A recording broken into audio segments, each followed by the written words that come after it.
Chapter 9 of The Barbados Girl, by Barbara Hofland. This recording is in the public domain. The foolish indulgence of Mr. Hanson had in no respect been more injurious to his only daughter than in the unrestrained permission to eat whatever she liked, and as much of it as she could swallow. On arriving at Mr. Harewood's, she found herself at a loss for many of the sweet and rich dishes she had been accustomed to eat of at her father's luxurious table; for although theirs was very well served, it consisted generally of plain and wholesome viands.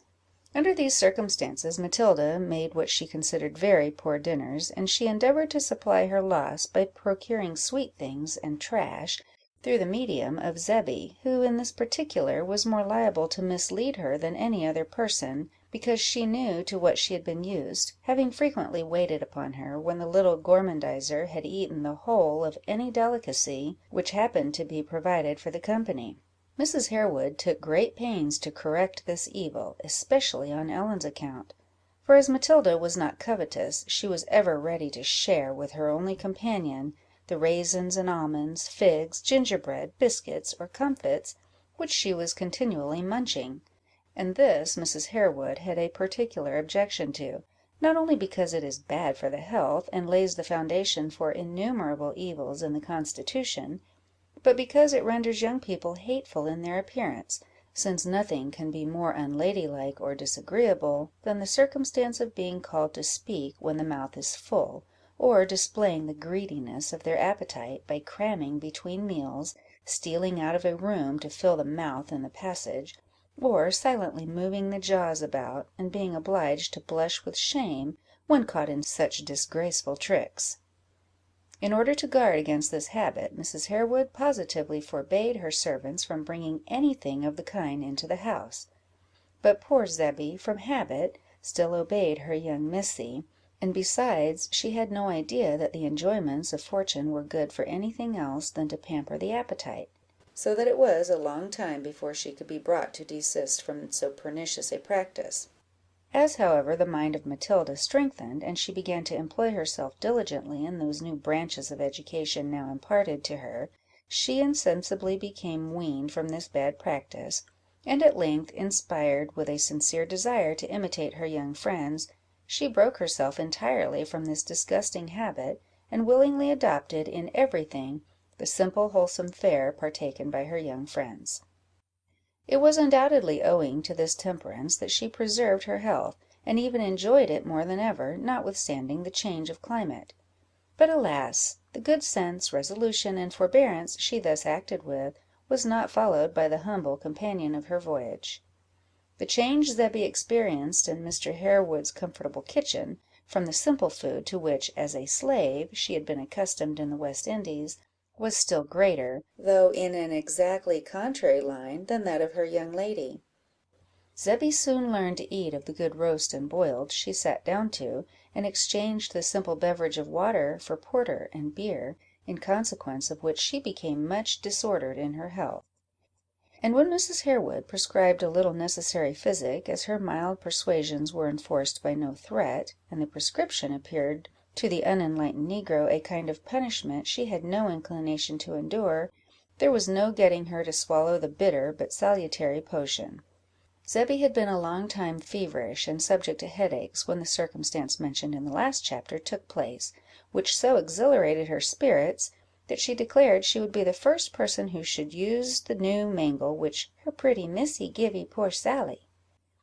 It is well known that the negroes are naturally averse to bodily labour, and that although their faithfulness and affection render them capable of enduring extreme hardship and many privations, yet they are rarely voluntarily industrious, and it was therefore a proof of Zebby's real kindness that she thus exerted herself. Unhappily, a mode of labour entirely new to her, and in her present sickly state, requiring more strength than she possessed, although, had she used it freely some time before, it would have done her good, was now too much for her, and she came home complaining in doleful accents that "poor Zebby have achies all over, is sometimes so hot as Barbados, sometimes so cold as London." Mrs. Harewood was well aware that the good-tempered negro was seized with fever, and she sent immediately for her apothecary, who confirmed her fears, and prescribed for her; but as there was no getting her to swallow medicine, he was obliged to bleed her, and put a blister on her head, which, however, did not prevent her from becoming delirious for several days. Poor Zebby was, at this time, troubled with the most distressing desire to return to Barbadoes, and all her ravings were to this purpose; and they were naturally very affecting to Matilda, who never heard them without being a little desirous of uniting her own wishes to behold her native country, especially when she heard it coupled with the name of that only and now fondly beloved parent from whom she was so far separated, and her tears flowed freely when she visited the bedside of the poor African. But her sorrow increased exceedingly when she learned the danger in which poor Zebby stood, and found that her death was daily expected by all around. Bitter indeed were the tears she then shed, and she would have given the world to have recalled those hasty expressions, angry blows, and capricious actions, which had so often afflicted her humble attendant, whose fidelity, love, humility, and services she now could fully estimate, and whose loss she would deeply deplore.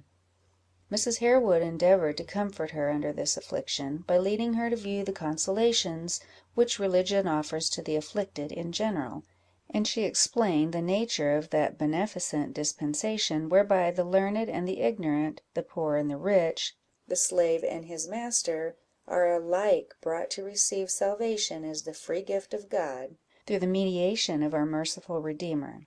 and comforted her with the hope that although poor Zebby's mind was but little enlightened, and her faith comparatively uninformed, yet, as to the best of her knowledge, she had been devout and humble, resting her claims for future happiness on that corner stone, the goodness of God in Christ Jesus.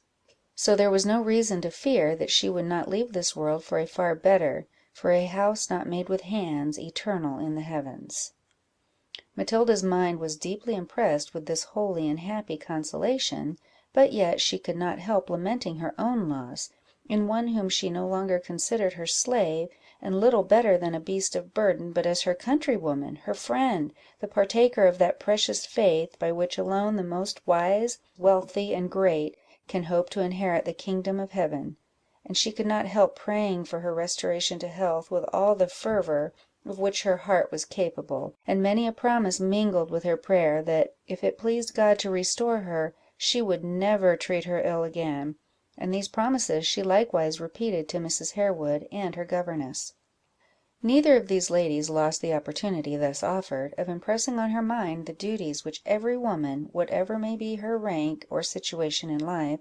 does indeed owe to those whom Providence hath placed under her.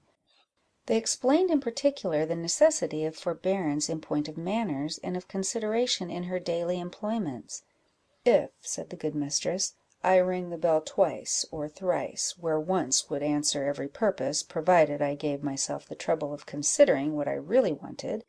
I not only waste my servant's time, which would supply my wants, and therefore injure myself in one sense, but I waste the strength which is her only means of subsistence, and I awaken that vexation of temper, which, although perhaps suppressed before me, will yet rankle in her bosom, and probably induce her to commit some injury on my property, which is an actual sin in her.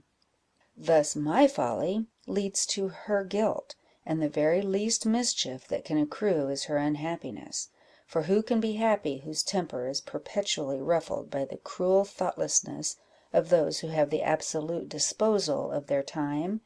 their talents, and, in a great measure, their dispositions? Depend upon it," added Miss Campbell, "that as we are assured in the Scriptures, that for every idle word we shall be brought to account, so in a particular manner must we be judged for all those idle words and actions which have inflicted on any of our fellow creatures pains we have no right to bestow, or tempted them to sins they had no inclination to follow. The petty tyrannies of our whims, changes, and fancies, of our scoldings, complainings, peremptory orders, and causeless contradictions, will all one day swell that awful list of sins, of which it may be truly said, we cannot answer one in 1,000." When Miss Campbell ceased speaking, Ellen, who, although not affected so violently as Matilda, had yet felt much for Zebby's situation, and was seriously desirous of profiting by all she heard, said in a low voice "I will do every thing for myself. I will never trouble Susan or Betty or anybody." Mrs. Harewood knew the bent of her daughter's mind, and that although from the sweetness of her temper, and the mildness of her manners, she was not likely to fall into Matilda's errors, there were others of an opposite class from which it was necessary to guard her. She therefore added "Although consideration and kindness are certainly the first duties to be insisted upon in our conduct, yet there are others of not less importance. It is the place of every mistress to exact obedience to reasonable commands, and the execution of all proper services. If she does not do this, she deserts her own station in society, defeats the intentions she was called to fulfil, and which made her the guide and guardian, not the companion and fellow server, of her servants.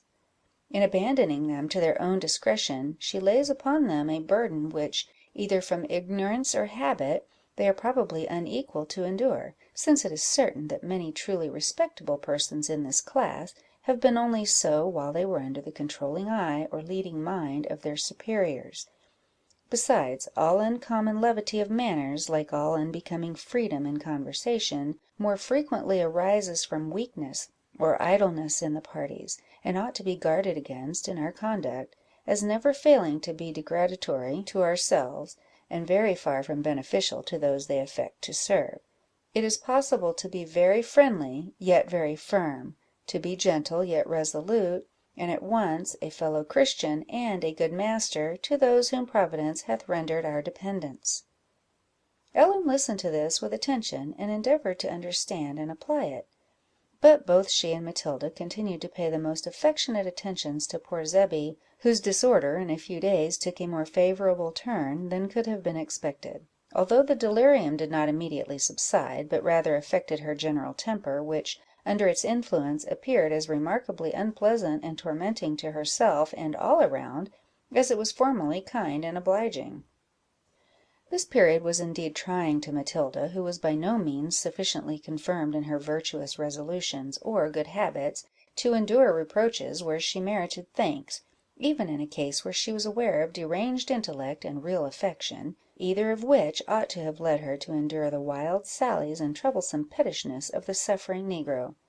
It must, however, be allowed, that if she did not do all she ought, she yet did more than could have been once expected, and very greatly increased the esteem and approbation of her friends. Matilda, when she was not influenced by the bodily indolence which was natural to her as a West Indian, and which was rather a misfortune than her fault, was apt to be too active and bustling for the stillness required in a sick chamber; and whatever she did, was done with a rapidity and noisiness more in unison with her own ardent desire of doing good, than the actual welfare of the person she sought to relieve; whereas Ellen never for a moment lost sight of that gentle care and considerate pity which was natural to a mind attuned to tenderness from its very birth, and many a time would she say "Hush, Matilda, don't speak so loud; have a care how you shut the door." One day they both happened to go in just as the nurse was going to give the patient a basin of broth.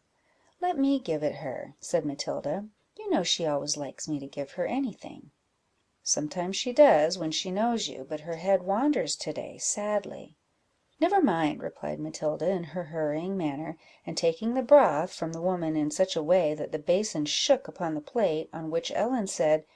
"Have a care, the broth seems very hot, indeed too hot for Zebby to take." Matilda fancied this caution an indirect attack upon her care, and she went to the bedside immediately, and bolting up to the patient, who was sitting, raised by pillows, she offered the broth to her, saying "Come, Zebby, let me feed you with this nice food, it will do you good." The warm fume of the basin was offensive to the invalid. "Me no likee brothies," said she; and as it was not instantly removed, she unhappily pushed away the plate, and turned the scalding contents of the basin completely into the bosom of poor Matilda, as she reclined towards her. Shrieking with pain and stamping with anger, Matilda instantly cried out that she was murdered, and the wretch should be flayed alive. Ellen, shocked, terrified, and truly sorry, called out in an agony "Mamma, Dear mamma, come here this moment! Poor Matilda is scalded to death!" The nurse, the servants, and Mrs. Harewood herself, were in a few moments with the sufferer, and the latter, although she despatched the footman for a surgeon, did not for a moment neglect the assistance and relief in her own power to bestow. She scraped some white lead into a little thick cream, and applied it with a feather all over the scalded parts; and in a very short time the excruciating pain was relieved, and the fire so well drawn out by it, that when the surgeon arrived he made no change in the application, but desired it might be persisted in, and said, he had no doubt of a cure being speedily obtained, if the patient were calm. During the former part of this time, Matilda continued to scream incessantly, with the air of a person whose unmerited and intolerable sufferings gave a right to violence; and even when she became comparatively easy, she yet uttered bitter complaints against Zebby, as the cause of the mischief, never taking into consideration her own share of it, nor recollecting that she acted both thoughtlessly and stubbornly in neglecting the advice of Ellen, and that although her principal motive was the endeavour to benefit Zebby, yet there was a deficiency in actual kindness, when she offered her broth it was impossible for the poor creature to taste. Such, however, was the commiseration for her injury felt by all those around her, that no one would, in the moment of her punishment, say a word that could be deemed unkind, and soothings rather than exhortations were all that were uttered. At length the storm was appeased. Matilda, declaring herself much easier, was laid upon the sofa, and a gentle anodyne being given to her, she closed her eyes, and if she did not sleep, she appeared in a state of stupor, which much resembled sleep. It so happened that the hot liquid had, in falling, thrown many drops upon her face, which gave her so much pain at the moment, that she thought she was scalded much worse than she really was, as did those around her. But Ellen, as she watched her slumbers, now perceived that this was a very transient injury, and she observed to her mamma that she hoped Matilda's good looks would not be spoiled by the accident; at least that her beauty would be restored before her mother's arrival from the West Indies. "Before that time," returned Mrs. Harewood, "I trust Matilda will have attained such a degree of mental beauty, as would render the total destruction of her personal beauty a trifling loss, in comparison, to the eye of a thinking and good mother, such as I apprehend Mrs. Hanson to be." "But surely, mamma, it is a good thing to be handsome? I mean, if people happen to be handsome, it is a pity they should lose their beauty." "It is, my dear, to a certain degree a pity; for a pretty face, like a pleasant prospect, gives pleasure to the beholder, and leads the mind to contemplate the great author of beauty in his works, and rejoice in the perfection everywhere visible in nature. The possessors of beauty may, however, so often spare it with advantage to themselves and their near connections, that the loss of it, provided there is neither sickness nor any very disgusting appearance left behind, does not appear to me a very great misfortune." "But surely, mamma, people may be both very pretty and very good." "Undoubtedly, my dear; but such are the temptations handsome people are subject to, that they are much more frequently to be pitied than envied; yet envy from the illiberal and malicious seldom fails to pursue them, and when they are neither vain nor arrogant, generally points them out as both. I have often wished to be handsome, mamma, because I thought people would love me if I were; but if that is the case, I must have been mistaken, mamma." "Indeed you were, my child. Personal charms, however attractive to the eye, do not blind, or even engage the heart, unless they are accompanied by good qualities, which would have their effect, you know, without beauty; nay, even in ugly persons, when we become thoroughly acquainted with them. Can you suppose, Ellen, that if you were as handsome as the picture over the chimney piece, that you would be more dear to me on that account, or that you would in any respect contribute more to my happiness?" "You would not love me better, dear mamma, but yet you would be more proud of me, I should think." "Then I must be a very weak woman to be proud of that which implied no merit, either in you or me, and which the merest accident might, as we perceive, destroy in a moment. But this I must add, that if, with extraordinary beauty, you possessed sufficient good sense to remain as simple in your manners, and as active in the pursuit of intellectual endowments, as I hope to see you, Then I might be proud of you, as the usual expression is; for I beg you to remember that, strictly speaking, it is wrong to be proud of anything." "Zebby always said that Mr. Hanson was very proud of Matilda. I suppose it was of her beauty." "I suppose so too; and you could not have brought forward a more decisive proof of the folly and sin of pride, and the inefficacy of beauty to procure love, than in the conduct and qualities of the persons in question. Mr. Hanson's pride of his daughter's beauty rendered him blind to her faults, or averse to correcting them; and from his indulgence the effect of that very beauty for which he sacrificed every real excellence was so completely impaired, that I am sure, with all your predilection for a pretty face, you will allow that Matilda, with all those red spots plastered with white ointment, is 1,000 times more agreeable than Matilda with bright eyes and ruddy cheeks on her first landing." "Oh, yes, yes!" cried Ellen, looking at her with the tenderest affection, and relapsing into tears, which had frequently visited her eyes since the time of the terrible accident. The opiate had now spent itself, and Matilda, giving a slight shudder, awoke, and looked at Ellen with a kind of recollective gaze, that recalled the events of the morning, and which was succeeded by a sense of pain. "What is the matter, Ellen? You are crying. Have you been scalded?" "No," said the affectionate child, "but you have." A confused recollection of all the particulars of the affair now came to Matilda's memory, and as by degrees they arose on her mind, she became ashamed of the extreme impatience she had exhibited, and surprised that Ellen could love and pity so much a girl whose conduct was so little likely to ensure affection and respect; and although the pain became every moment more troublesome, she forbore most magnanimously to complain, until the changes in her complexion induced Mrs. Harewood to say "I think, Matilda, we had better apply the ointment again to your wound; you are still suffering from the fire, I see." "If you please, ma'am." With a light and skilful hand, Mrs. Harewood again touched the wounds, and immediate ease followed; but ere she had finished her tender operation, Matilda caught that kind hand, and pressing it fondly to her lips, bathed it with her tears; they were those of gratitude and contrition. "I fear you are in much pain still," said her kind friend, though she partly comprehended her feelings. "Oh, no, you have given me ease; but if you had not, I would not have minded. I feared, indeed I am certain, that I behaved very ill, quite shamefully, this morning, and you are so good to me, that Matilda was choked by her sobs, and Mrs. Harewood took the opportunity of soothing her, not by praising her for virtues she had not exercised, but by calling upon her to show them in her future conduct, although she did so far conciliate as to say that the suddenness of the injury, in some measure, excused the violence she had manifested. Matilda gave a deep sigh, and shook her head, in a manner which manifested how far this went in palliation, and was aware that much of error remained unatoned. She inquired how Zebby was, and if she was sensible. "She has been so ever since your accident, which appeared to recall her wandering senses by fixing them to one point; and as her fever is really abated, I trust she will soon be better."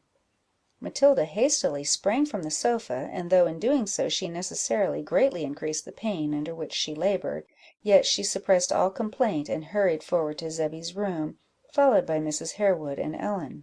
the former of whom was extremely desirous at once to permit her to ease her heart, and yet to prevent her from injuring herself by adding to the inflammation of her wound. It was a truly affecting spectacle to behold Matilda soothing and comforting the poor black woman, who had not for a moment ceased to reproach herself, since the screams of the young lady had brought her to her senses, and her invectives to the knowledge of her own share in the transaction. It was in vain that the nurse and the servants of Mrs. Harewood had endeavoured to reconcile her, by the repeated assurance that, let the young lady say what she pleased, yet no harm could reach her; that in old England every servant had law and justice as much on their side as their master could have. This was no consolation to the faithful negro, who appeared rather to desire even unmerited punishment than seek for excuse. She incessantly upbraided herself for having killed pretty Missy, and breaking the heart of her good mistress; and when she beheld the plastered face of Matilda, these self-reproaches increased to the most distressing degree, and threatened a complete relapse to the disorder she had yet hardly escaped from.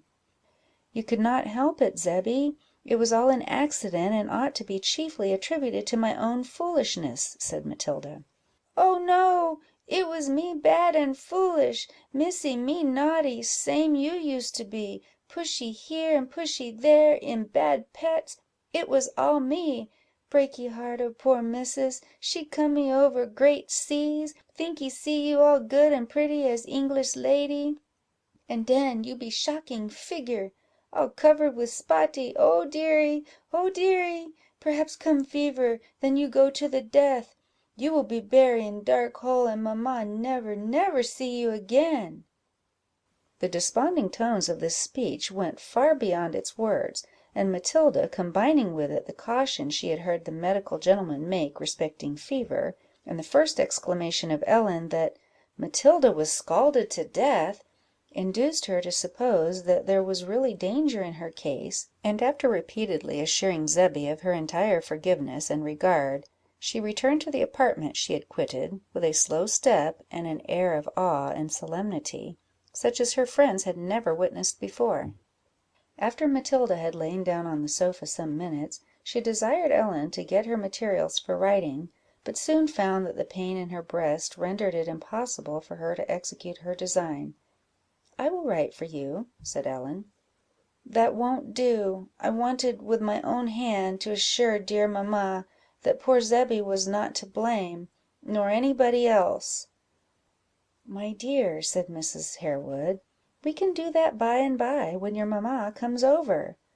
"But if, ma'am, if I should die?" Mrs. Harewood could scarcely forbear an inward smile, but she answered her with seriousness, and did not lose the opportunity of imprinting upon her mind many salutary truths connected with her present situation, not forgetting to impress strongly the necessity which every Christian has of being ever ready to obey that awful summons, which may be expected at any hour, and from which there is no appeal. But she concluded by an assurance that in a few days the present disorder would be completely removed, in case she guarded her own temper from impetuosity, and observed the regimen prescribed to her. When Matilda's fears on this most important point were subsided, she adverted to her face, but it was only to inquire whether it was likely to be well before her mother came, she being naturally and properly desirous of saving her dear parent from any pain which could arise from her appearance; and when her fears on this head were likewise relieved, she became more composed in her spirits, and more anxious than ever to prove, by future good conduct, her sense of contrition for the past, and resolution for the future. And although she was most thankful for the sympathy of her friends, she never sought it by useless complainings, or aggravated her sufferings in order to win their pity or elicit their praise; and by her perseverance and patience a cure was obtained much sooner than could have been expected from the nature of the accident. Zebby regularly amended, as she perceived the great object of her anxiety amend also; and the sense she entertained of her late danger, the gratitude she felt for the kindness she had been treated with, and above all, the self-denial to which she perceived her young lady accustomed herself in order to recover, induced her henceforward to become temperate in her use of food, and tractable as to the means necessary for preserving her health, and to perceive her duty with regard to the commands given by her young lady, to whom she was now more truly attached than ever; for the attachment of improved minds goes far beyond that of ignorance. Chapter 9.